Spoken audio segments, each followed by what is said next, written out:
Good morning mga followers. Si Bular Vlog na ako karon diri sa may 20. Today ko ning agi sa may kilid sa 20. Padulong ko diri sa may Redemptorist Church. So ko ning gi-video kay grabe kanindot ning pawetan ning kilid kay nakita na ko ning grabe ka nindot ning ilahang kahoy natiman gyud oh.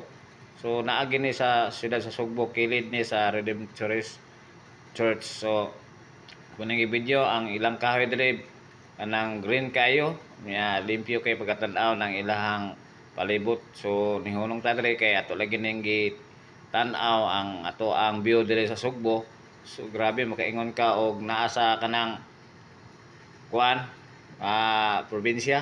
So nindot kay pagkatanaw nihunong ta kay tan-aw ta sa ato ang simbahan diri sa Sugbo ang view kay nangutanak ko og isang orasa ang misa diri kay mo ni nindot nga simbahan usapod sa nindot nga simbahan dire namo sa Sugbo ang kaning Redemptorist Church. So naanay dire sa may Mango Avenue. So katong wala pa ka are ani nga simbahan, pwede rin niyo ni i-Google, makita ra ni sa Google. So padayon ko na ako karon dire sa may Tipolo Mandawi. Ako ning video kay grabe kanindot ning island sa Tipolo Mandawi. Inatiman gini sa City of Government dire sa City of Mandawi.